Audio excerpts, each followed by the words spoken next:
Good morning students, welcome back to JD chemistry.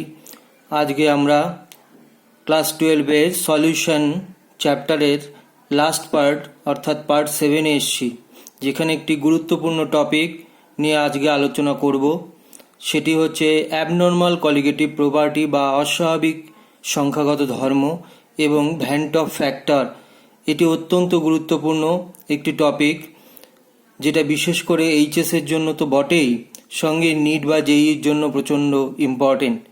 NEET বা জেইতে বেশিরভাগ যে প্রশ্নগুলো আসে সবই কিন্তু ভ্যান্ট অফ ফ্যাক্টরকে কেন্দ্র করেই আসে। তো আমরা এখন এই বিষয়ে দেখি। আমরা এখনো পর্যন্ত যে সমস্ত কলিগেটিভ প্রপার্টি নিয়ে আলোচনা করেছি সবই দ্রাবর কণার সংখ্যার উপর নির্ভর করে, কারণ কলিগেটিভ প্রপার্টি মানেই হচ্ছে সেই প্রপার্টি যে প্রপার্টি সলিউশনের দ্রাব্য কণার উপর নির্ভর করে, অর্থাৎ সলিউট পার্টিকেলের উপর নির্ভর করে, কিন্তু সলিউট পার্টিকেলের নেচারের উপর নির্ভর করে না। এখানে আমরা 4টি কলিগেটিভ প্রপার্টি আমরা আপাতত আলোচনা করেছি, যেগুলো কি। প্রথমেই দেখা যাক relative lowering of vapour pressure, অর্থাৎ বাষ্পচাপের আপেক্ষিক অবনমন। সেখানে ফর্মুলা ছিল ছিল PA0 minus PA by PA0 ইজুকাস টু x2। x2 হচ্ছে মোল ভগ্নাংশ দ্রাবের। এখানে PA0 কি ছিল? PA0 হচ্ছে বিশুদ্ধ দ্রাবক এর বাষ্পচাপ, PA ছিল দ্রবণের বাষ্পচাপ। সেখানে ছিল কি, সেটা তাহলে কি দ্রাবের মোল ভগ্নাংশের সমান হচ্ছিল। দ্রাবের মোল ভগ্নাংশ মানে কি?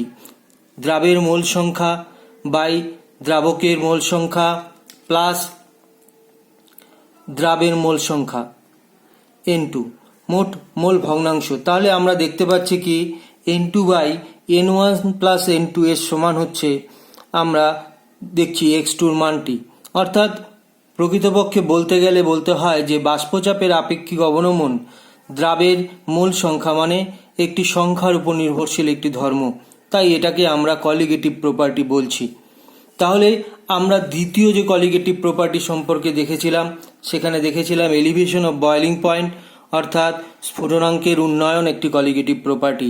সেখানে ছিল হচ্ছে স্ফুটনাঙ্কের উন্নয়ন TB, del TB equals to KB into M. KB ছিল ইভ্যালুস্কোপিক কনস্ট্যান্ট বা মোলাল স্ফুটনাঙ্ক উন্নয়ন ধ্রুবক, এম হচ্ছে মোলালিটি। এম এর মান আমরা কি বলতে পারি? এম এর মান আমরা বলতে পারি দ্রাবের মোল সংখ্যা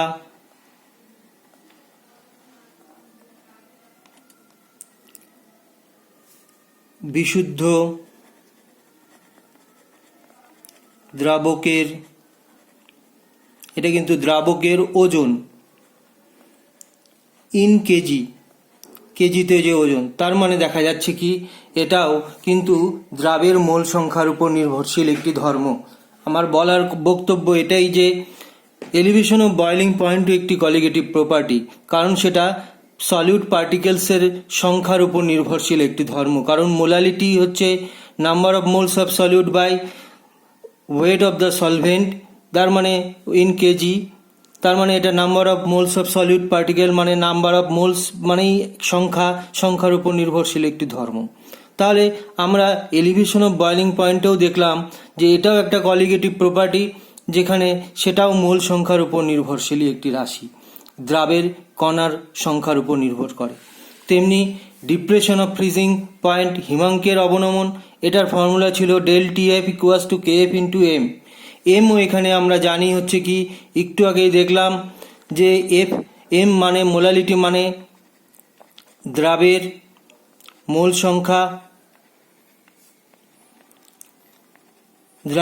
সংখ্যা, বিশুদ্ধ দ্রাবকের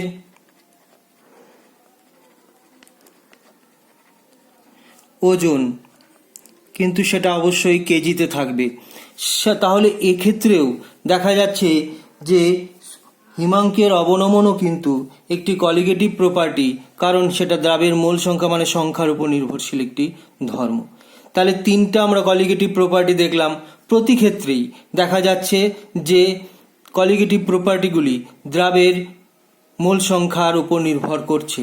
চতুর্থ এবং শেষ যে কলিগেটিভ প্রপার্টিটা আমরা দেখেছিলাম সেটা ছিল অভিস্রবণ চাপ বা অসমোটিক প্রেসার। সেখানে আমরা দেখেছিলাম pi equals to CM into RT. এখানে সিএম ছিল হচ্ছে মোলার গারত্ব। তো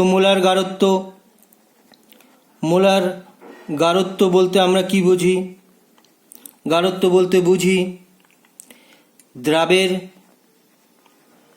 মোল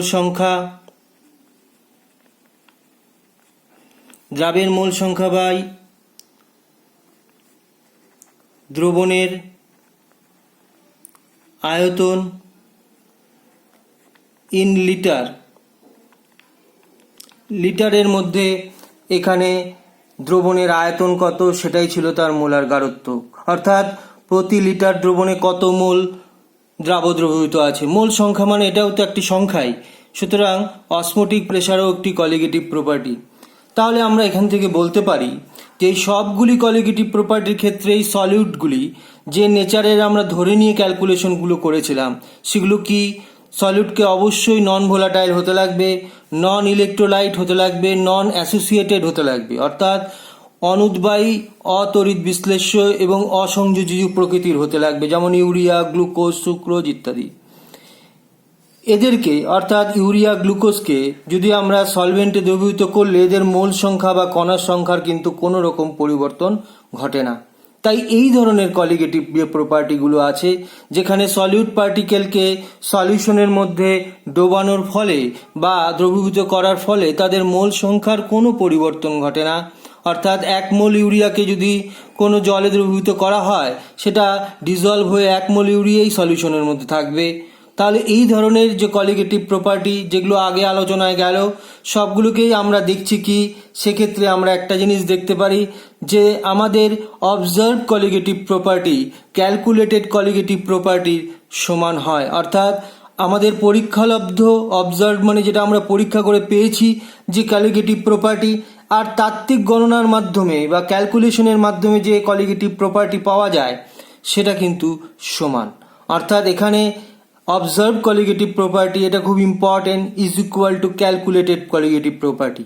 এই ধরনের কলিগেটিভ প্রপার্টিগুলোকেই আমরা নর্মাল কলিগেটিভ প্রপার্টি বলে থাকি, অর্থাৎ যেখানে সংখ্যার কোনো পরিবর্তন হয় না। দ্রবীভূত হওয়ার আগেও যা দ্রাবের সংখ্যা ছিল, দ্রবীভূত হওয়ার পরেও দ্রাবের সংখ্যা একই থাকছে। এর ফলে কিন্তু কলিগেটিভ প্রপার্টি যে তৈরি হচ্ছে সেখানে অবজার্ভ কলিগেটিভ প্রপার্টি, অর্থাৎ যদি আমরা অসমোটিক প্রেসারকে অবজার্ভ করি সেই অসমোটিক প্রেসার ক্যালকুলেটেড অসমোটিক প্রেসারের সমান হয়ে যায়। তাহলে এই ধরনের কলিগেটিভ প্রপার্টি যেখানে কণাটা অনুদ্বায়ী হবে, অতড়িৎ বিশ্লেষ্য হবে এবং অসংযোজী প্রকৃতির হবে, সে সমস্ত ক্ষেত্রে যে কলিগেটিভ প্রপার্টি আমরা পাই সেগুলোকে আমরা নর্মাল কলিগেটিভ প্রপার্টি বা বলে থাকি। তাহলে নর্মাল কলিগেটিভ প্রপার্টির ক্ষেত্রে কন্ডিশন কি যদি বলে তাহলে আমাদেরকে বলতে হবে এক্ষেত্রে observe colligative property is equals two calculated colligative property হয়। এবার আমাদের যেটা আলোচনার বিষয় যে অ্যাবনর্মাল কলিগেটিভ প্রপার্টি আমরা কাদেরকে বলবো, তা অস্বাভাবিক সংখ্যাগত ধর্ম বা অ্যাবনর্মাল কলিগেটিভ প্রপার্টি নিয়ে এখন আমরা আলোচনায় যাচ্ছি। এইখানে বিষয়টাই হচ্ছে অ্যাবনর্মাল কলিগেটিভ প্রপার্টি নিয়ে আজকে যে আলোচ্য বিষয় সেটা অ্যাবনর্মাল কলিগেটিভ প্রপার্টিকে নিয়ে। তো অ্যাবনর্মাল কলিগেটিভ প্রপার্টিকে দুটো ভাগে ভাগ করা যায়। একটাকে আমরা বলতে পারি ডিসোসিয়েশন অফ সলিউট, আর একটা ক্ষেত্রে দেখতে পাওয়া যায় অ্যাসোসিয়েশন অফ সলিউট পার্টিকেলসের ক্ষেত্রে। তো ডিসোসিয়েশন অফ সলিউট পার্টিকেলস আর অ্যাসোসিয়েশনের ক্ষেত্রেই আমরা সলিউট পার্টিকেলসের ক্ষেত্রে আমরা অ্যাবনর্মাল কলিগেটিভ প্রপার্টি দেখে থাকি। তো প্রথমে আমরা এই অ্যাবনর্মাল কলিগেটিভ প্রপার্টি বা অস্বাভাবিক সংখ্যাগত ধর্ম যে দুটো কেস আমরা দেখলাম, একটা ডিসোসিয়েশনের ক্ষেত্রে বা একটা বিয়োজনের ক্ষেত্রে আর অ্যাসোসিয়েশনের ক্ষেত্রে অর্থাৎ একটা সংযোজনের ক্ষেত্রে আমরা কিভাবে দেখব তার জন্য আমাদের একটা বিষয় জানতে হবে ভ্যান টফ ফ্যাক্টর কাকে বলে। তো ভ্যান টফ ফ্যাক্টর যাকে আমরা আই দিয়ে, ছোট হাতের আই দিয়ে প্রকাশ করি, সেটা কি? সেটা একটা রেশিও। সেখানে কি বলছে? Total number of moles of solute after association and dissociation. Association এবং ডিসোসিয়েশন মানে সংযোজন এবং বিয়োজনের পরে যে মোল সংখ্যা হবে সেটাকে লবে রেখে total number of solute before association and dissociation, অর্থাৎ টোটাল নাম্বার অফ সলিউট পার্টিকেলের নাম্বার অ্যাসোসিয়েশন ডিসোসিয়েশন হওয়ার পূর্বে কি ছিল তাদের যে রেশিও সেটাকেই আমরা ভ্যান্ট অফ ফ্যাক্টর বা আই বলে নির্দিষ্ট করি। তাহলে what is van't Hoff factor? It is the ratio of total number of moles of solute after association and dissociation of the solute particles by total number of solute before association and dissociation of the solute particle। এটাকেই আমরা van't Hoff factor বলে থাকি। তাহলে van't Hoff factor এই বিষয়টা খুব ভালো করে মনে রাখতে হবে। ভ্যান্ট অফ ফ্যাক্টর কি জিনিস? তো ভ্যান্ট অফ ফ্যাক্টর আর কিছুই না, এটা একটা অনুপাত। সেখানে কি যে সংযোজন বিয়োজনের পরে দ্রাবের মোল সংখ্যা বা দ্রাবের কণা সংখ্যা আর সংযোজন বাই সংযোজন বিয়োজনের পূর্বে দ্রাবের মোল সংখ্যা বা কণা সংখ্যা, এই যে অনুপাত, এই অনুপাতটাকেই আমরা ভ্যান্ট অফ ফ্যাক্টর বলে আছি। তাহলে আমরা ডিসোসিয়েশন অফ সলিউট পার্টিকেলসে আমরা যাচ্ছি। ডিসোসিয়েশন অফ সলিউট পার্টিকেলসে আমরা কাদেরকে দেখতে পাই? বিশেষ করে যে সমস্ত ইলেকট্রোলাইট সলিউশন আছে তাদের ক্ষেত্রে ডিসোসিয়েশন অফ সলিউট দেখি। বিশেষ করে তড়িৎ বিশ্লেষ্য যে সমস্ত পদার্থ যেমন NaCl, KCl, magnesium chloride, calcium chloride, এদের ক্ষেত্রে আমাদের ইলেকট্রোলাইটিক দ্রবণের ক্ষেত্রে কিন্তু ডিসোসিয়েশন অফ সলিড আমরা দেখি। তাহলে ডিসোসিয়েশন অফ সলিডের ক্ষেত্রে কি হয়? যেমন ধরো NaCl, এখানে 100% ডিসোসিয়েশন যদি হয়ে থাকে তাহলে সেটা Na+ এবং Cl- সলিউশনে ভেঙে যাবে। তাই আমরা লিখেছি NaCl aqueous arrow 100% dissociation, Na+ aqueous plus Cl- aqueous, এটা আমরা লিখেছি। তাহলে এখানে দেখা যাচ্ছে যে এখানে যদি 1 মোল NaCl থেকে থাকে তাহলে 1 মোল NaCl থেকে এখানে 1 মোল আমরা Na+ আয়ন আর 1 মোল আমরা ক্লোরাইড আয়নে পাচ্ছি, অর্থাৎ 1 মোল থেকে 2 মোল আয়ন তৈরি হচ্ছে।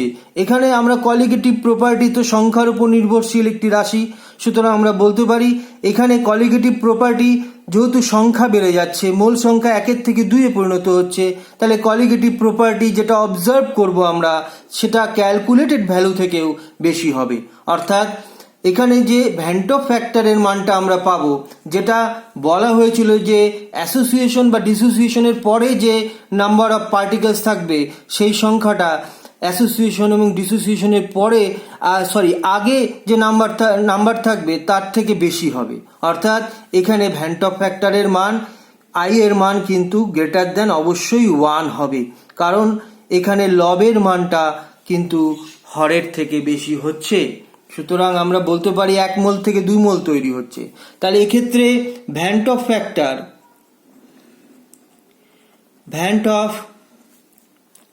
ফ্যাক্টর আইকে যদি আমরা ক্যালকুলেশন করি, আই ইজ ইকুয়ালস টু আমরা কি লিখতে পারি? উপরে কি ছিল? উপরে ছিল যে ডিসোসিয়েশনের পরে নাম্বার অফ সলিউট পার্টিকেলসের মোল সংখ্যা কত। তো এখানে দেখা যাচ্ছে 1 মোল থেকে 2 মোল তৈরি হয়েছে, তাহলে উপরে হচ্ছে 2। আর ডিসোসিয়েশনের আগে কত ছিল? ছিল 1 মোল, সুতরাং আমরা লিখতে পারি 2/1। তাহলে এক্ষেত্রে vent Hoff factor is equals two আমাদের মান আসলো 2। কিন্তু অবশ্যই এখানে মনে রাখতে হবে যে এই যে ডিসোসিয়েশনটা হয়েছে সেটা কিন্তু 100% ডিসোসিয়েটেড হয়েছে, অর্থাৎ এখানে NaCl 100% আয়নিত হয়ে Na+ এবং Cl- আয়নে পরিণত হয়েছে। এখানে কিন্তু আংশিক আয়নাইজেশন বা আংশিক বিয়োজনের কথা বলা হয়নি। ডিগ্রি অফ ডিসোসিয়েশনের কথা যদি আমরা আসি, সেখানে ডিগ্রি অফ ডিসোসিয়েশনের মান কিন্তু এখানে 1 আসবে, অর্থাৎ একটা মলিকুল থাকলে একটা মলিকুলই বিয়োজিত হয়ে গেছে, দুটো থাকলে দুটোই বিয়োজিত হয়েছে, n সংখ্যক থাকলে n সংখ্যকই বিয়োজিত হয়েছে, অর্থাৎ 100% বিয়োজন হয়ে গেছে। তাহলে এখানে আমরা NaCl এর ক্ষেত্রে যেখানে আমরা দেখলাম 1 মোল আয়ন থেকে 2 মোল আয়নে তৈরি হলো, সেখানে ভ্যান্ট অফ ফ্যাক্টরের মান এসে গেল হচ্ছে 2। এটা আমাদেরকে মনে রাখতে হবে। এখন আমরা আরেকটা কেস নিয়ে আলোচনা করছি, যেখানে ক্যালসিয়াম ক্লোরাইড CaCl2 নিয়ে আমরা আলোচনায় যাচ্ছি। CaCl2 ক্ষেত্রে আমরা কি দেখতে পাচ্ছি? যেখানে দেখতে পাচ্ছি যে 1 মোল বিয়োজনের পূর্বে ছিল 1 মোল, সেখান থেকে এখানে 1 মোল তৈরি হলো, আর এখানে 2 Cl- আয়ন আছে, তার মানে 2 মোল Cl- আয়ন তৈরি হলো। অ্যাকুয়াস কন্ডিশনে। তাহলে 1 মোল বিয়োজিত হয়ে কিন্তু 3 মোল আয়ন তৈরি করছে, তার মধ্যে 1 মোল Ca প্লাস আয়ন এবং 2 মোল Cl মাইনাস আয়ন তৈরি করছে। তো এখানেও ডিগ্রি অফ ডিসোসিয়েশনকে আমরা কিন্তু 1ই ধরছি, অর্থাৎ 100% বিয়োজিত হয়ে গেছে, সম্পূর্ণ বিয়োজিত হয়ে গেছে, কোনো অংশই অবিয়োজিত অবস্থায় কিন্তু নেই, এটা আমরা ধরে নিচ্ছি। তাহলে যদি প্রশ্ন আসে what is degree of dissociation alpha, তাহলে মনে রাখতে হবে alpha is number of moles of solute dissociated per mole of electrolyte. প্রতি মোল ইলেকট্রোলাইটের থেকে কত মোল সলিউট ডিসোসিয়েটেড হয়েছে, number of moles of solute dissociated, কতগুলো মোল সলিউট ডিসোসিয়েটেড হয়েছে, পার মোল অফ ইলেকট্রোলাইট, প্রতি মোল ইলেকট্রোলাইট থেকে কত মোল তৈরি হয়েছে। এখানে আমরা দেখছি 1 মোল থেকে 3 মোল তৈরি হয়েছে। তাহলে এখানে ভ্যান্ট অফ ফ্যাক্টর কত যদি আমরা বলি, তো ভ্যান্ট অফ ফ্যাক্টর আমরা এখানে বলতে পারি যে vent Hoff factor I is equals two, আচ্ছা উপরে কত, উপরে হচ্ছে ডিসোসিয়েশনের পরে নাম্বার অফ আয়ন্স কত তৈরি হলো, এখানে হচ্ছে 3টা আমরা দেখতে পাচ্ছি 3। ডিসোসিয়েশনের আগে কতগুলো ছিল, আগে ছিল 1, তাহলে 3/1, তাহলে আই এর মান আসলো কত 3। যদি আমরা এখানে 100% ডিসোসিয়েশনের কেস ধরে রাখি, তবে আই এর মান, ভ্যান্ট অফ ফ্যাক্টরের মান আসলো হচ্ছে 3। এটা আমাদেরকে মাথায় রাখতে হবে ক্যালসিয়াম ক্লোরাইডের ক্ষেত্রে। এরকমই আরেকটা লবণ নিয়ে যদি আমরা আলোচনায় যাই, সে ধরো অ্যালুমিনিয়াম ক্লোরাইড আয়ন আছে, অ্যালুমিনিয়াম ক্লোরাইড লবণ আছে, সেটা ইলেকট্রোলাইট, এটা ভেঙে গেল, 1 মোল অ্যালুমিনিয়াম ক্লোরাইড ভেঙে গেছে, Al3+ plus 3Cl minus ion, এখানেও অ্যাকুয়াস কন্ডিশনে থাকবে আয়নটা। সুতরাং 1 মোল থেকে এখানে কি তৈরি হলো, এখানেও 1 মোল অ্যালুমিনিয়াম আয়ন তৈরি হলো, 3 মোল কিন্তু ক্লোরাইড আয়ন তৈরি এক্ষেত্রে হয়েছে। তাহলে ডিসোসিয়েশনের আগে কত মোল ছিল, 1 মোল, ডিসোসিয়েশনের পরে কত মোল হলো, 4 মোল তৈরি হলো, 1 মোল অ্যালুমিনিয়াম আয়ন, 3 মোল ক্লোরাইড আয়ন। তাহলে ভ্যান্ট অফ ফ্যাক্টরের মান এখানে কত দাঁড়ালো, এখানেও আমরা 100% ডিসোসিয়েশনই ধরে নিয়েছি। তাহলে ভ্যান্ট অফ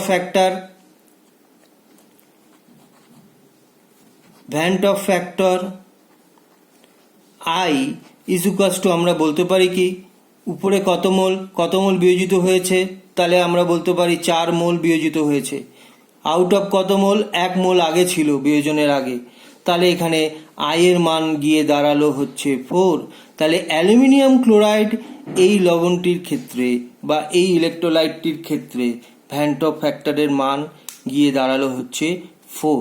তাহলে ভ্যান্ট অফ ফ্যাক্টর নিয়ে আমরা একটা আলোচনা বুঝলাম। তাহলে ভ্যান্ট অফ ফ্যাক্টর কি, ভ্যান্ট অফ ফ্যাক্টর হচ্ছে একটা রেশিও, যেটা বোঝায় কি, যে total number of moles of solute after association ডিসোসিয়েশনে কতগুলো উৎপন্ন হলো ডিসোসিয়েশনের পরে, আর total number of solute before association dissociation of solute, অর্থাৎ অ্যাসোসিয়েশন এবং ডিসোসিয়েশনের আগে কতগুলো মোল অফ সলিউট ছিল সেটার রেশিও।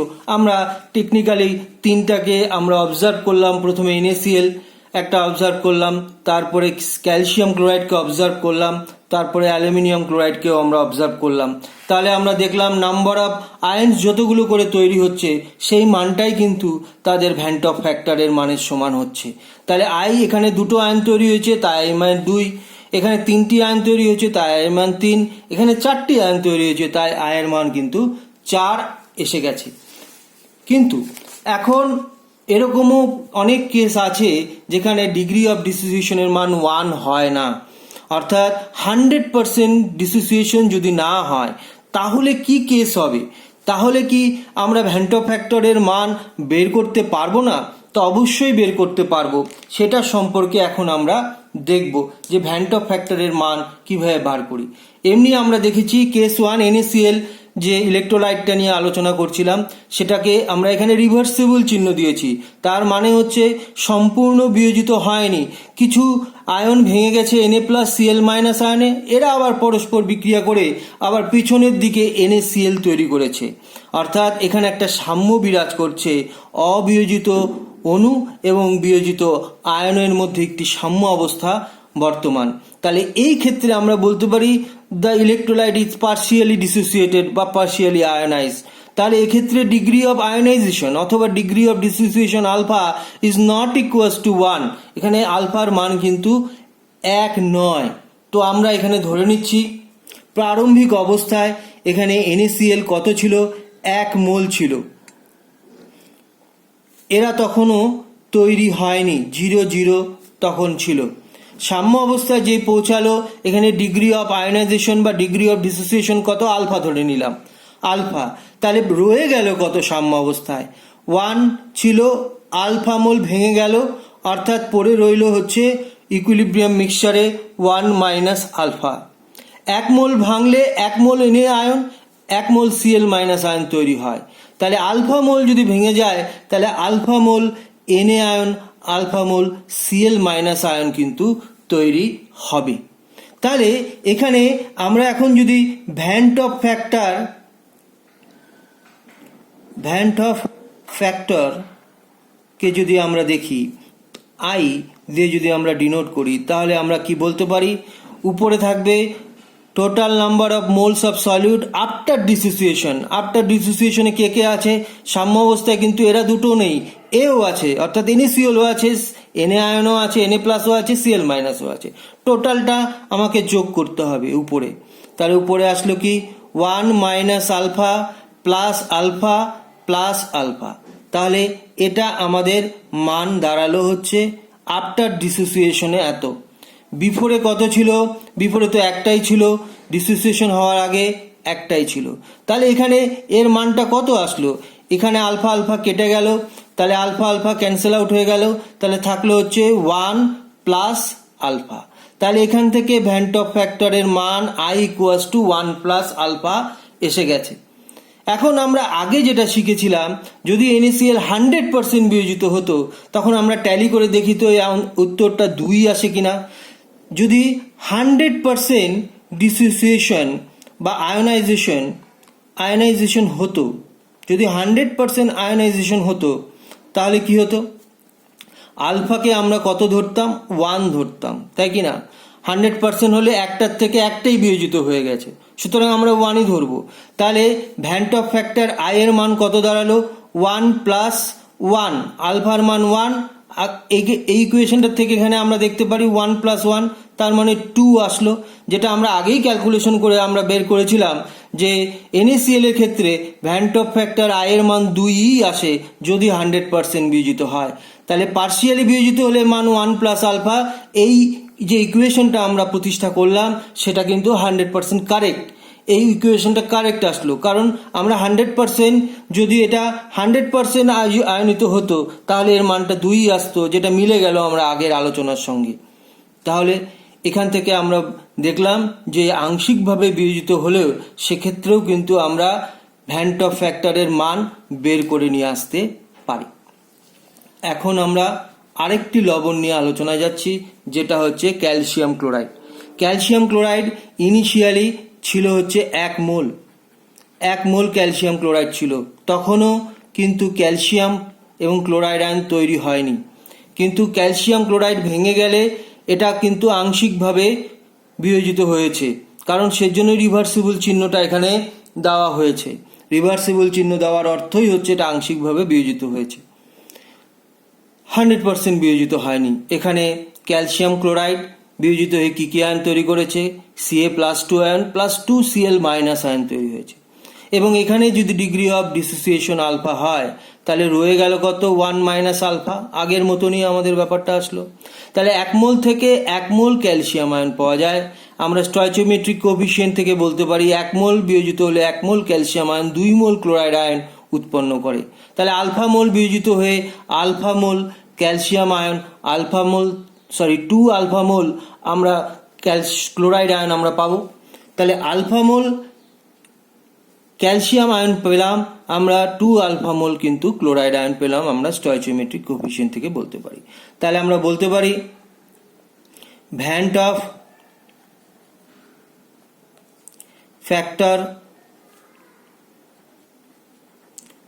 ফ্যাক্টর কি দাঁড়াবে, I ইজ ইকুয়ালস টু কি দাঁড়াবে, I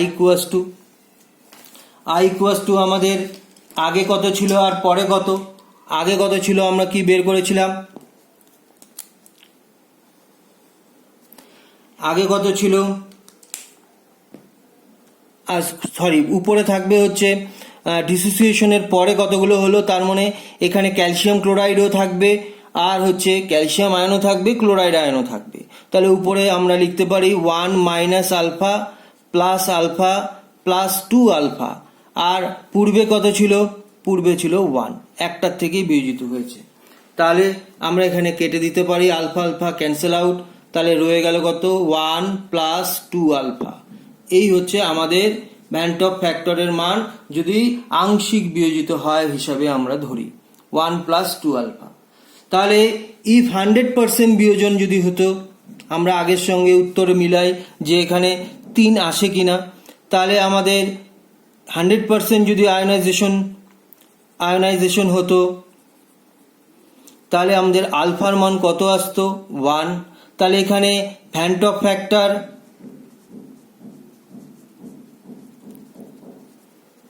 factor I equals to কত পেতাম, আমরা পেতাম হচ্ছে 1 প্লাস 2 ইন্টু 1, তার মানে আসতো হচ্ছে 3।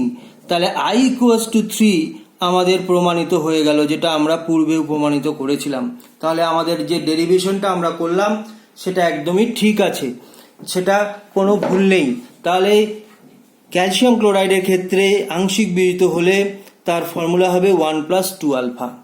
তাহলে প্রথমে আমরা 100% বিয়োজন দেখে অঙ্কগুলো করলাম, পরে আমরা কিন্তু দুটো কেস দেখলাম যেখানে পার্শিয়ালি ডিসোসিয়েশন করা হয়েছে। এটাকে যদি জেনারেলি আমরা দেখি, এটাকে যদি আমরা জেনারেলি রিপ্রেজেন্ট করি, সেক্ষেত্রে আমরা লিখতে পারি কি, এন ছিল আংশিকভাবে বিয়োজিত হলে এন এ সংখ্যক উৎপন্ন করলো, 1 মোল থেকে এন মোল উৎপন্ন হয়েছে, তার মানে এর মধ্যে ডিসোসিয়েশন হয়েছে, সংখ্যায় বেড়ে গেছে, এবং এখানে ডিগ্রি অফ ডিসোসিয়েশন কিন্তু আমাদের আলফা আমরা ধরে নিচ্ছি। তাহলে ইনিশিয়ালি কত ছিল, এটা ছিল 1 মোল, এরা তখনও তৈরি হয়নি। অ্যাট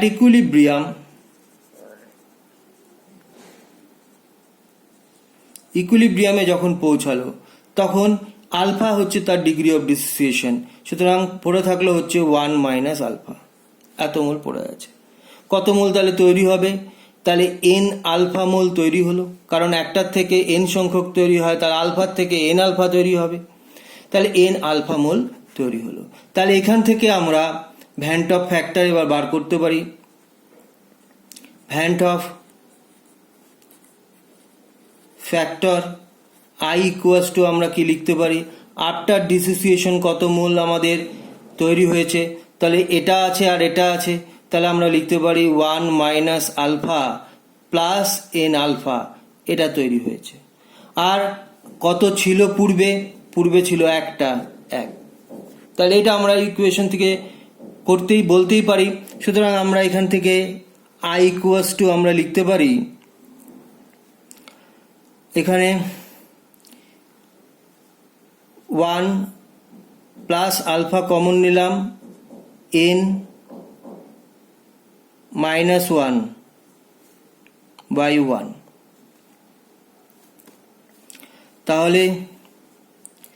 তাহলে আমরা বলতে পারি alpha equals to i minus 1 by n minus 1। তাহলে ইন জেনারেলি আমরা একটা degree of ionization, Van't Hoff factor এবং নাম্বার অফ আয়ন্স এর মধ্যে রিলেশন বার করে ফেললাম।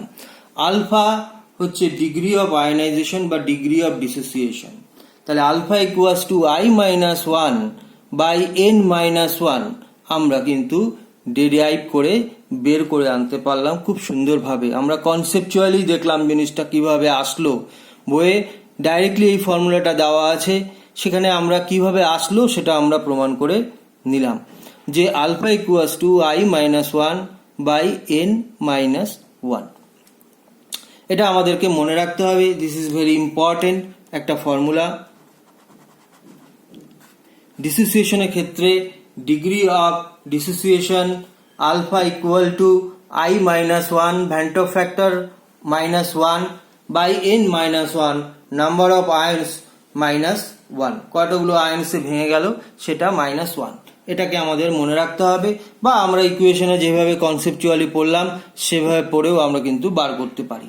তাহলে এখান থেকে দেখা যাচ্ছে যে এই সমস্ত ক্ষেত্রেই কিন্তু ভ্যান্ট অফ ফ্যাক্টরের মান কিন্তু 1-এর থেকে বেশি আসবে, কারণ আমরা ক্যালকুলেশন করে প্রত্যেকটা ক্ষেত্রেই দেখলাম, এখানেও দেখলাম যে NaCl এর ক্ষেত্রে 1 + আলফা, ক্যালসিয়াম ক্লোরাইডের ক্ষেত্রে 1 + 2 আলফা, এখানে আমরা দেখলাম 1 + আলফা ইন্টু n-1। তাহলে এই টোটালটাই ক্ষেত্রে কিন্তু ভ্যান্ট অফ ফ্যাক্টরের মান 1-এর চেয়ে বেশি আসবে। তাহলে ডিসোসিয়েশনের ক্ষেত্রে ভ্যান্ট অফ ফ্যাক্টরের মান অলওয়েজ গ্রেটার দ্যান 1 আসে, এটা আমাদেরকে মনে রাখতে হবে। এখন আমরা আসব যে অ্যাসোসিয়েশন অফ সলিউট পার্টিকেলস এর মধ্যে কি হবে। অ্যাসোসিয়েশন অফ সলিউট পার্টিকেলস এর মধ্যে আমাদের ভ্যান্ট অফ ফ্যাক্টরের মান কমে যায়, অর্থাৎ 1-এর চেয়ে কম হবে, লেস দেন 1 হবে। কারণ অ্যাসোসিয়েশন হওয়া মানে হচ্ছে অনেকগুলো মলিকুল একসঙ্গে সংযুক্ত হয়ে একটি মলিকুলের মতন বিহেভ করা। তাহলে ভ্যান্ট অফ ফ্যাক্টর মানে তো সংযোজনের পরে কতগুলো মলিকুল পাওয়া গেল বাই সংযোজনের আগে কতগুলো মলিকুল ছিল। তাহলে সংযোজন হয়ে পরে কতগুলো মলিকুল পাওয়া গেল সেখানে তো একই হবে, কিন্তু আগে ছিল সংখ্যায় বেশি, তাহলে 1/something আসবে আয়ের মান। তার মানে আমরা বলতে পারি এটা একটা ভগ্নাংশ আসবে, তাই এটার মান 1-এর চেয়ে কম হবে। সাধারণত অ্যাসোসিয়েশন অফ সলিডসগুলোর ক্ষেত্রে দেখতে পাওয়া যায় যে যারা সাধারণত অ্যাসিড হয়, কার্বক্সিলিক অ্যাসিড, বেনজিন সলিউশনের মধ্যে এরা অ্যাসোসিয়েশন দেখায়, মূলত ডাইমারাইজেশন দেখায়। আমরা প্রথম কেস দেখব অ্যাসিটিক অ্যাসিডের ক্ষেত্রে। আমরা এখানে দেখব অ্যাসিটিক অ্যাসিড 2CH3COOH। আমরা দেখলাম CH3COOH এটা অ্যাসোসিয়েটেড হচ্ছে ইন বেনজিন সলিউশন। বেনজিন দ্রাবকের মধ্যে অ্যাসিটিক অ্যাসিড অ্যাসোসিয়েটেড হচ্ছে। কিভাবে অ্যাসোসিয়েটেড হচ্ছে সেটা একটু খেয়াল করো। CH3C double bond OH, COH double bond O, CH3।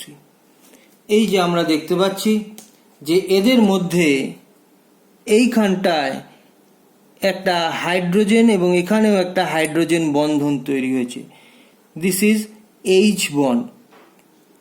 Class 11-এ তোমরা পড়েছো হাইড্রোজেন বন্ধনের মাধ্যমে দুটো অণু এখানে সংযুক্ত হয়ে একটি অণুর ন্যায় আচরণ করছে, অর্থাৎ এখানে ডাইমারাইজেশন ঘটেছে। তাহলে আগে ছিল দুটো, এখন হচ্ছে একটা অণুর মতো আচরণ করছে, এটাই হচ্ছে ডাইমারাইজেশন। এখানে এটাকেই অ্যাসোসিয়েশন বলছে। তাহলে আমরা লিখতে পারবো যে আগে ছিল 2 মোল ছিল, সেখান থেকে আমাদের এখানে 1 মোলের মতন আচরণ করছে। ঠিক আছে, তাহলে এখানে 100% যদি আমরা ডাইমারাইজেশন ধরে নিই, বা 100% এখানে অ্যাসোসিয়েশন হচ্ছে, 100% অ্যাসোসিয়েশন হচ্ছে আমরা ধরে নিচ্ছি, তাহলে আমরা বলতে পারি যে ভ্যান্ট অফ ফ্যাক্টর I সমান সমান আমরা কি লিখতে পারি? ভ্যান্ট অফ ফ্যাক্টর I সমান সমান আমরা লিখতে পারি অ্যাসোসিয়েশন হওয়ার পর কতগুলো হলো সেটা উপরে থাকবে একটা, অ্যাসোসিয়েশন হওয়ার আগে কতগুলো ছিল 2টো। তাহলে I এর মান কত দাঁড়ালো? I is equals to half। তার মানে এটা 1-এর চেয়ে কম আসলো, তাই আমরা বলি অ্যাসোসিয়েশনের ক্ষেত্রে এর মান কিন্তু 1-এর চেয়ে কমে যাবে। তাহলে এখানে আমরা এই যে ডাইমারাইজেশনটা দেখলাম, সেই ডাইমারাইজেশনে কিন্তু অ্যাসোসিয়েশন আমরা দেখলাম, যেখানে I এর মান দাঁড়ালো হচ্ছে হাফ, যেখানে আমরা 100% অ্যাসোসিয়েশন দেখেছি। একই রকম ভাবে যদি বেনজোইক অ্যাসিডের কথা আমরা ভাবি, যে C6H5COOH এরা ছিল 2 অণু, এটাও বেনজিন সলিউশনের মধ্যে আছে। 100% অ্যাসোসিয়েশন হচ্ছে, এটাও C6H5 C double bond O OH C OH double bond O C6H5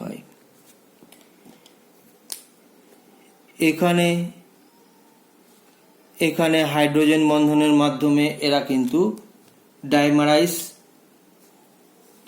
অংশগ্রহণ করেছে, একটা অণুর মতন কাজ করছে। তাহলে এখানেও তাই, এখানেও 2 মোল ছিল, 2 মোল থেকে এখানে 1 মোলে পরিণত হয়েছে। আমরা বলতে পারি এখানে van Hoff factor I is equals two আমরা লিখতে পারি, আগে পরে ছিল হচ্ছে একটা অণুর মতন, ডাইমারাইজেশনের পরে হয়েছে একটা অণু, আগে ছিল হচ্ছে 2টা অণু। তাহলে I এর মান এখানে কিন্তু আগের মতনই হাফ এসে যাবে, যেটা 1-এর চেয়ে কম। ঠিক আছে, তাহলে এই 2 ক্ষেত্রেই আমরা একটা জিনিস লক্ষ্য করলাম যে observe colligative property calculated colligative প্রপার্টির থেকে কম হচ্ছে। অর্থাৎ আমরা যে ভ্যান টপ ফ্যাক্টরটা থেকে যেখান থেকে পাচ্ছি, অর্থাৎ যেটা আমরা অবজার্ভ করছি পরীক্ষাভাবে, সেখানে কলিগেটিভ প্রপার্টি তার থেকে পরীক্ষালব্ধ কলিগেটিভ প্রপার্টির থেকে তাত্ত্বিক কলিগেটিভ প্রপার্টি অর্থাৎ থিওরিটিক্যালি ক্যালকুলেটেড কলিগেটিভ প্রপার্টির মানটা কিন্তু আমরা বেশি পেতাম, কিন্তু পাচ্ছি বাস্তবে তার মানটা কম। সেজন্য আমরা বলতে পারি এখানে I এর মান 1-এর চেয়ে কমে যাবে। তাহলে উপরে যে বর্ণিত যে অংশগুলো থাকে ডাইমারাইজেশনের ক্ষেত্রে, আমরা দেখলাম এখানে 100% অ্যাসোসিয়েশন ধরা হয়েছে, কিন্তু ডিগ্রি অফ অ্যাসোসিয়েশনকে যদি আমরা বিটা দিয়ে চিহ্নিত করি, তাহলে সেই বিটার মানটা আমরা 1 ধরে নিয়েই এতগুলো কাজগুলো করলাম, হাফ পেলাম I এর মান। কিন্তু ডিগ্রি অফ অ্যাসোসিয়েশন কিন্তু সবসময় যে একই হবে, 100% অ্যাসোসিয়েটেড হবে তা তো নাও হতে পারে। সেক্ষেত্রে আমরা তাহলে এটাকে কিভাবে বিচার করব? তাহলে সেক্ষেত্রে আমরা কিভাবে ধরছি, এটা একটু ইন্টারেস্টিং, ব্যাপারটা একটু বোঝার চেষ্টা করতে হবে। আমরা 2CH3COOH যেটা ছিল অ্যাসিটিক অ্যাসিড, ইনিশিয়ালি অর্থাৎ প্রাথমিক অবস্থায় সেই 2 মোলকে আমরা 1 মোল হিসাবে কল্পনা করে নিচ্ছি আমাদের কাজের সুবিধার জন্য। 1 মোল ছিল, এরা তখনও তৈরি হয়নি, 0 ছিল ইনিশিয়ালি। তাহলে 1 মোলের থেকে আমরা ভেঙে গেছে কত, বলছে বিটা ভেঙে গেছে, ভেঙে তো যায় না, সরি, অ্যাসোসিয়েটেড হয়েছে কত, বলছে অ্যাসোসিয়েটেড হয়েছে হচ্ছে বিটা, অ্যাসোসিয়েশন হয়েছে বিটা, পড়ে থাকলো তাহলে কত ইকুইলিব্রিয়ামে 1 মাইনাস বিটা। তাহলে এখান থেকে 2 মোল থেকে 1 মোল তৈরি হয়, বিটা মোল থেকে তাহলে এখানে কত মোল তৈরি হবে, বিটা বাই 2 মোল তৈরি হবে, কারণ অর্ধেক হয়ে যাচ্ছে। এই জায়গাটা বুঝতে হবে। আমরা এখানে 2CH3COOH কে 1 হিসাবে ধরে নিয়েছি, তাহলে আমরা জানি 2 মোল থেকে একটা অণু তৈরি হয়, তাহলে 1 মোল থেকে হাফটা অণু তৈরি হবে, তাহলে বিটা মোল থেকে বিটা বাই 2 অণু তৈরি হবে, বা beta by 2 mole acetic acid আমরা পাবো। তাহলে এখান থেকে আমরা কিন্তু এইভাবে আমরা ক্যালকুলেশন করলাম। তাহলে এখান থেকে ভ্যান টপ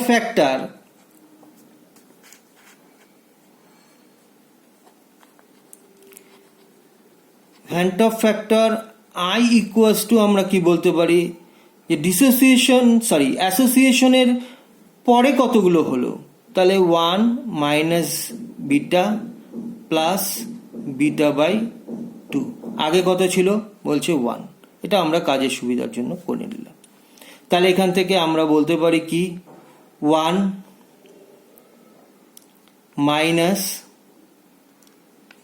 বিটা বাই 2 হচ্ছে আমাদের থাকলো।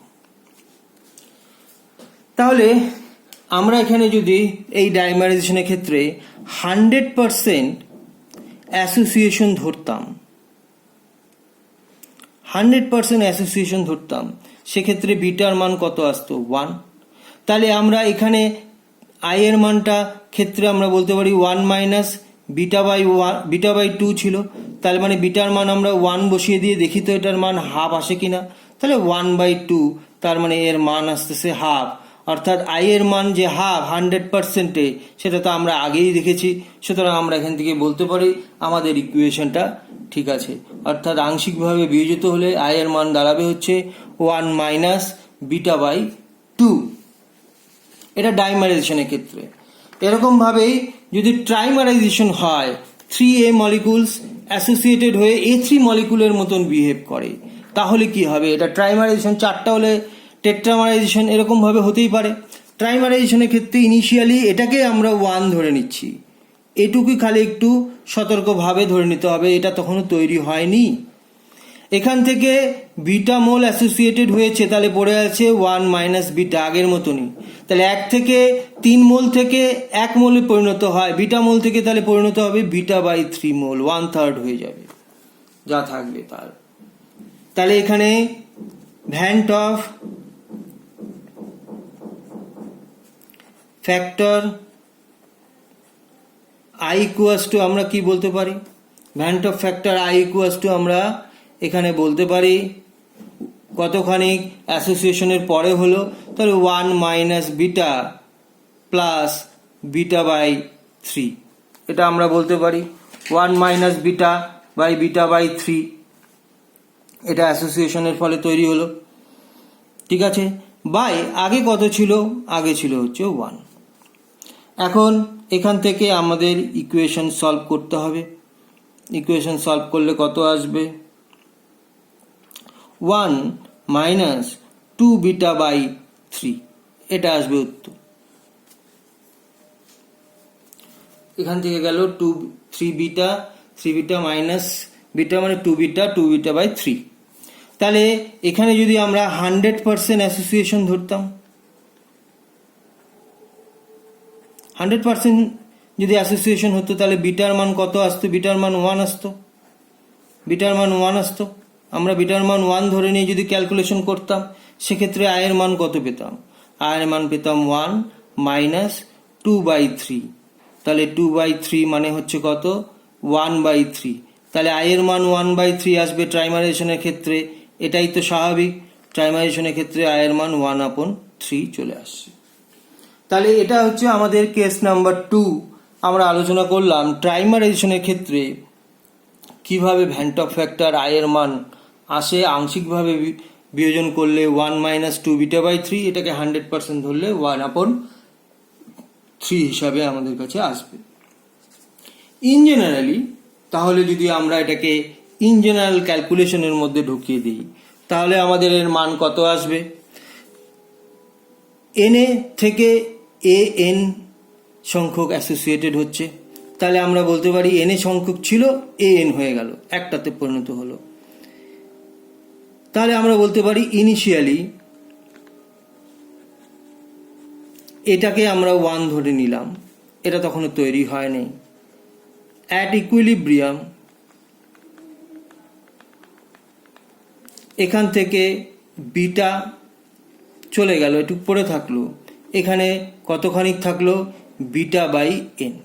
এটা এতক্ষণে আমরা শিখে গেছি, 1/n হয়ে যাবে ব্যাপারটা, তাহলে বিটা বাই এন হয়ে গেল। তাহলে আমাদের ভ্যান্ট অফ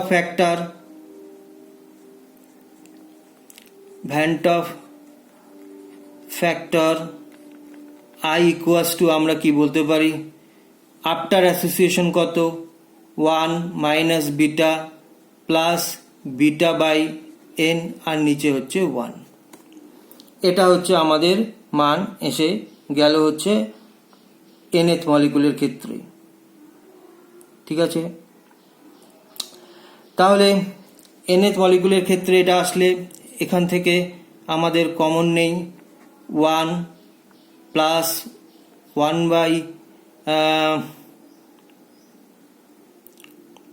1 মাইনাস বিটা যদি আমরা কমন নেই, বিটা যদি কমন নেই, তাহলে 1/n মাইনাস 1, এটা থাকবে ইকুয়াস টু I। তাহলে এখানে বিটা কমন নিচ্ছি, তাহলে এখানে আমরা বলতে পারি যে beta into 1/n minus 1 is equals to I minus 1। তাহলে বিটা ইকুয়াস টু কি দাঁড়ালো? I minus 1/n minus 1। তাহলে এটা আমাদের একটা নতুন ফর্মুলা অ্যাসোসিয়েশনের ক্ষেত্রে ক্রিয়েট হলো। আগে যেরকম ডিসোসিয়েশনের ক্ষেত্রে ক্রিয়েট হয়েছিল, তেমনি জেনারেলি ডিগ্রি অফ অ্যাসোসিয়েশনকে যদি আমরা বিটা দিয়ে রিপ্রেজেন্ট করি তাহলে তার মান আসবে i মাইনাস ওয়ান 1/n-1। তাহলে আগের সঙ্গে এটার একটাই পার্থক্য, আগে ছিল i-1/n-1, এখানে 1/n-1। এটা অ্যাসোসিয়েশনের জন্য ইম্পর্টেন্ট, এটা আমাদেরকে মাথায় রাখতে হবে। তো এটা আমরা ক্যালকুলেশন করেই বুঝলাম কিভাবে আসলো ফর্মুলাগুলো।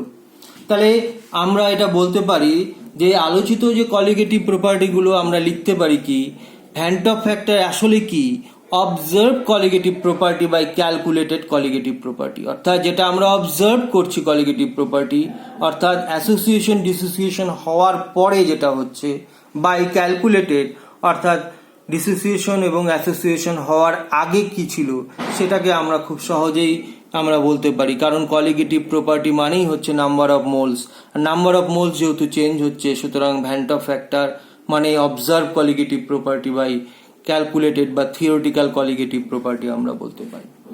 তাহলে আমরা এতক্ষণ যে অ্যাবনর্মাল কলিগেটিভ প্রপার্টিগুলো নিয়ে আলোচনা করলাম, কখনো বা ডিসোসিয়েশন নিয়ে আলোচনা করলাম বা কখনো বা অ্যাসোসিয়েশন নিয়ে আলোচনাও করলাম। তাহলে এই অ্যাসোসিয়েশন ডিসোসিয়েশনের ক্ষেত্রে কলিগেটিভ যে চারটা প্রপার্টি নিয়ে আমরা শুরু করেছিলাম, সেই ফর্মুলাগুলো একটু চেঞ্জেস আসবে। সেখানে relative lowering of vapour pressure PA0 minus PA/PA0 equals to x2 ছিল আগে, এখানে IX2 আমাদেরকে ইনক্লুড করতে হবে, ভ্যান্ট অফ ফ্যাক্টরকে এখানে আমাদের ইনক্লুড করতে হবে, না হলে আমাদের মানগুলো কিন্তু ভুল হয়ে যাবে। Del TB equals to I KB into M দিয়ে লিখতে হবে স্ফুটনাঙ্কের উন্নয়নের ক্ষেত্রে। Del TF equals to I KF into M দিয়ে লিখতে হবে হিমাঙ্কের অবনমনের ক্ষেত্রে। Pi equals to I CMRT অভিস্রবণ চাপের ক্ষেত্রে I ইনক্লুড করতে, অর্থাৎ সমস্ত সমীকরণের ক্ষেত্রেই কিন্তু I ইনক্লুড করতে হবে, না হলে কিন্তু আমরা যে প্র্যাকটিক্যালি যে ডাটা পাবো সেটা অবজার্ভ ডাটার থেকে যেটা আমরা পাচ্ছি, সেই অবজার্ভ ডাটাটা কিন্তু ক্যালকুলেটেড ডাটার থেকে কম বেশি হয়ে যাবে। তাই আমরা সঠিক মান পেতে গেলে, আমাদের অবজার্ভ কলিগেটিভ প্রপার্টিকে সঠিক করতে গেলে আইকে আমাদের গুণ করে নিতে হবে, তাহলে অনুপাতটা আমাদের ঠিক আমরা পাবো। তো এই টোটাল অংশটাই হচ্ছে আমাদের abnormal colligative property van't Hoff ফ্যাক্টরকে নিয়ে। এখন আমরা কিছু কিছু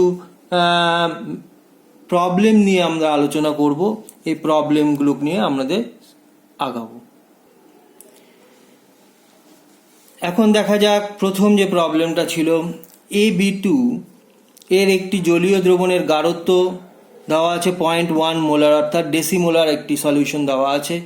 উক্ত দ্রবণে AB2 টাইপের একটি সল্ট আছে, AB2 টাইপের একটি AB2 এর ভ্যান্ট অফ ফ্যাক্টরের মান 2.74 হলে ওর আয়নায়ন মাত্রা বা ডিগ্রি অফ আয়নাইজেশন কত সেটা বার করতে বলছে, অর্থাৎ এখানে ডিসোসিয়েশনের ক্ষেত্রে আমাদেরকে ধরে নিতে হবে। তাহলে AB2 এই লবণটি কিভাবে আয়নিত হয় সেটা আমরা এখন দেখছি।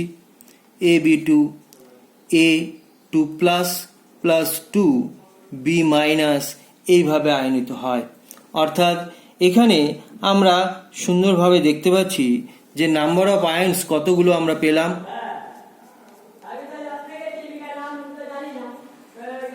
নাম্বার অফ আয়ন্স কতগুলো আমরা পেলাম দেখতে পাচ্ছি, এখান থেকে 1 যোগ 2 ইজ ইকুয়ালস টু n এর মান আমরা এখানে 3টা পাচ্ছি।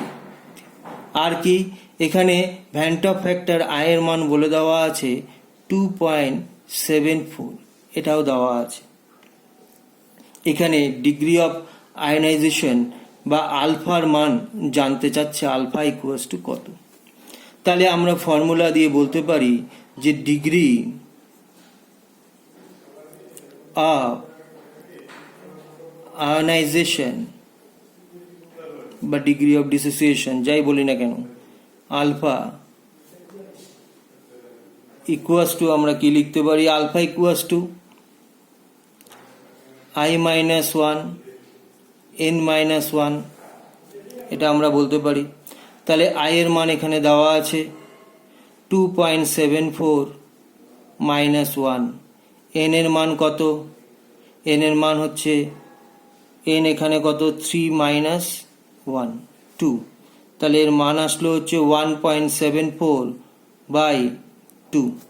তাহলে আলফা ইজ ইকুয়ালস টু এখানে আসলো হচ্ছে 0.87।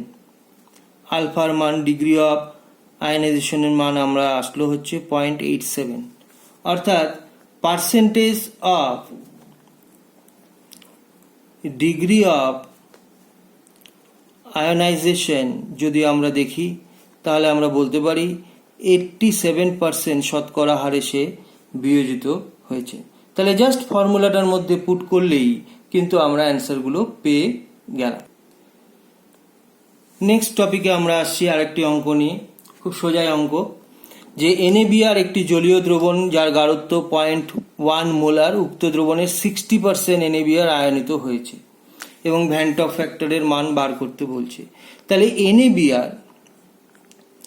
NaBr যখন আয়নিত হয় তাহলে সেটা কিভাবে আয়নিত হয় সেটা জানতে লাগবে। Na প্লাস Br মাইনাস আয়নে আয়নিত হয়েছে এবং এখানে আলফার মান বলে দিয়েছে 60%, অর্থাৎ পার্সেন্টেজ অফ আলফা বলে দেওয়া আছে। তাহলে আলফা কত? সুতরাং আলফার মান হচ্ছে 0.6।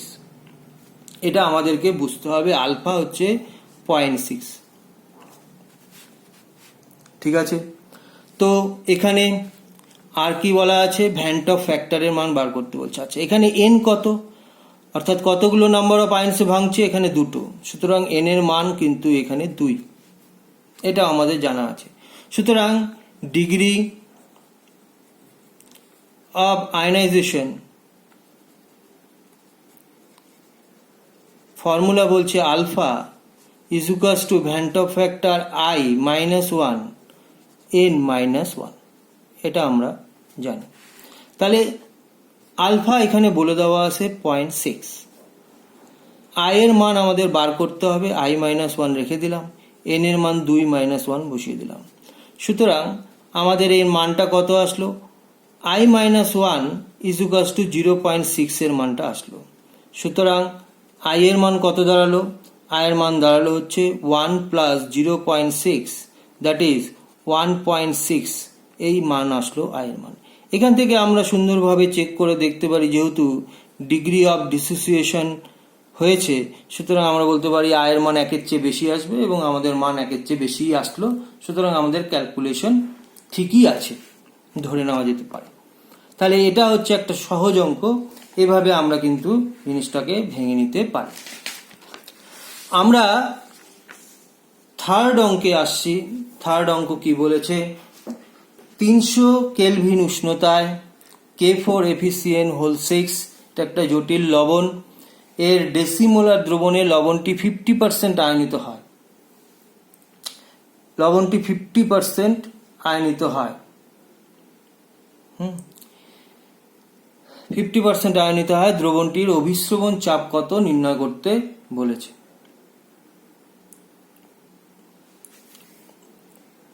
অভিস্রবণ চাপ বার করতে বলেছে। তো প্রথমেই আমাদের যেটা করতে হবে সেটা হচ্ছে এটা কিভাবে আয়নিত হয় সেটা আমাদেরকে জানতে হবে।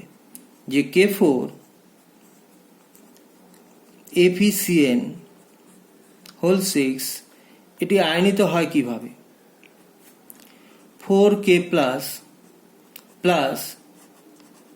FeCN6 মাইনাস 4, এইভাবে আয়নিত হয়।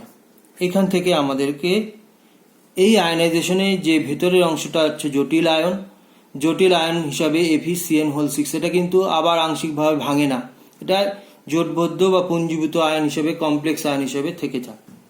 তাহলে এখানে n এর ভ্যালু কত দাঁড়ালো? নাম্বার অফ আয়নস কতগুলো প্রডিউস হলো? 4টা আর একটা, 5টা। তাহলে n এর ভ্যালু এখানে হচ্ছে 5। এখানে ডিগ্রি অফ আয়নাইজেশন কত বলা আছে? ডিগ্রি অফ ডিসোসিয়েশন বা আয়নাইজেশন একই ব্যাপার, সেটা হচ্ছে আলফা। আলফার মান কত দেওয়া আছে? 50% দেওয়া আছে। তার মানে আমরা বলতে পারি এর মান হচ্ছে 0.5, 50/100, 0.5 হচ্ছে আলফা। তাহলে আমাদেরকে এখান থেকে I কে ক্যালকুলেশন করে মানটাকে বসাতে হবে অভিস্রবণ চাপের ইকুয়েশনের মধ্যে। তাহলে এখানে আমরা জানি, we know alpha equals to I minus 1 n minus 1. I এর মান আমরা জানি না। আচ্ছা, এখান থেকে লিখি আলফা এর মান কত, 0.5 I minus 1, n এর মান কত আসছে, n এর মান আসছে 5 minus 1। তাহলে এখান থেকে I কে যদি আমরা ক্যালকুলেশন করি, I এর মান আসবে হচ্ছে, এখান থেকে এটা আসলো হচ্ছে I minus 1 বাই হচ্ছে 4, 4 5 20, 2 আর 1 3, 3। I এর মান আসলে হচ্ছে 3। তাহলে অভিস্রবণ চাপের সূত্র, অভিস্রবণ চাপ পাই ইকুয়ালস টু আমরা জানি হচ্ছে I cm r t, এটা আমরা জানি। অভিস্রবণ চাপের সমীকরণ আমরা I কেন বসালাম, যেহেতু এখানে আয়নাইজেশনের কথা বলছে যে এত পার্সেন্ট আয়নিত হয়, তাহলে এখানে ডিগ্রি অফ আয়নাইজেশন যেহেতু বলে দিচ্ছে, সুতরাং আমাদের এখানে I কে আনতে হচ্ছে। এবং এটা ইলেকট্রোলাইট, এটা ভেঙে যাচ্ছে, ভেঙে আয়ন প্রডিউসড হচ্ছে, তাই এখানে কিন্তু আমাকে আয়ন এর মান বা I এর মান কিন্তু আমাদের এখানে বসাতে হচ্ছে। এখানে যদি ইউরিয়া বা গ্লুকোজ থাকতো তাহলে কিন্তু এখানে ডিগ্রি অফ আয়নাইজেশনের প্রয়োজনটা থাকতো না, এখানে আয়ও বার করার কোনো প্রয়োজন ছিল না। তাহলে এখানে I এর মান কত, 3। আচ্ছা, Cm মোলার কনসেন্ট্রেশন কত বলে দিচ্ছে, molar concentration is equals two বলে দিয়েছে যে এটি হচ্ছে ডেসিমোলার, ডেসিমোলার সলিউশন মানে হচ্ছে m/10, মানে 0.1 এত মোলার সলিউশনের কথা বলা আছে। তাহলে I ইকুয়ালস টু আমরা 3 বসালাম, ডেসিমোলার সলিউশন আমরা পেলাম, ডেসিমোলার মানে হচ্ছে আমরা কি দেখলাম 0.1 মোলার। তাহলে Cm molar concentration Cm is equals two 0.1, তাহলে 0.1। আর এর মান লিটার অ্যাটমসফিয়ার ইউনিটে বসাতে হবে, 0.0821। টেম্পারেচার এখানে কত দেওয়া আছে, টেম্পারেচার দেওয়া আছে 300 কেলভিন ইন্টু 300। তাহলে pi equals to 3 into 0.1 into 0.0821 into 300। তাহলে পাই এর মান কত এলো, পাই এর মান ক্যালকুলেশন করলে পাওয়া যাবে 7.389 atm। তাহলে এখানে আমরা বলতে পারি যে দ্রবণটির অসমোটিক প্রেসার বা দ্রবণটির অভিস্রবণ চাপ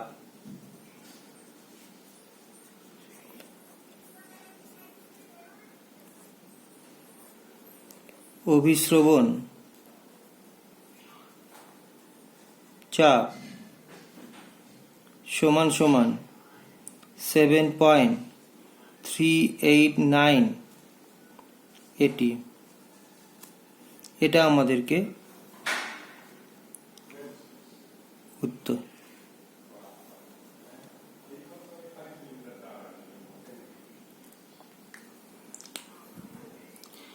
তাহলে আমরা দেখলাম এটার উত্তর হলো 7.389। এখন এই যদি আয়ের মানটা যদি না থাকতো, অর্থাৎ আমরা যদি ভ্যান্ট অফ ফ্যাক্টরকে এখানে ইনক্লুড না করতাম, তাহলে এটার মান কিন্তু চেঞ্জ আসতো, তাহলে তার মান কিন্তু অবজার্ভ মান আর ক্যালকুলেটেড ভ্যালু কিন্তু আলাদা। আয়ের মান যদি না আমরা বসাতাম তাহলে অবজার্ভ ক্যালকুলেটেড ভ্যালু কিন্তু একই আসতো, কিন্তু আয়ের মান বসানোর ফলে অবজার্ভ এবং ক্যালকুলেটেড ভ্যালুর মধ্যে অনেকটাই ডিফারেন্স আসবে, 3 দিয়ে গুণ হয়ে যাবে, 3 গুণ হয়ে যাবে অসমোটিক প্রেসার। অর্থাৎ তার তাত্ত্বিক গণনা বা থিওরিটিক্যাল বা ক্যালকুলেটেড ভ্যালুটা তার অবজার্ভ ভ্যালুটা ক্যালকুলেটেড ভ্যালুর থেকে 3 গুণ বেশি হয়ে যাবে। তাহলে এই হচ্ছে ভ্যান্ট অফ ফ্যাক্টরকে কেন্দ্র করে বিভিন্ন ধরনের প্রবলেম আজকে আমরা দেখলাম। বাড়িতে ভালো করে এই বিষয়গুলি অঙ্কগুলি ভালো করে প্র্যাকটিস করবে। আজকের মতন এইটুকুই থাকবে। Thank you.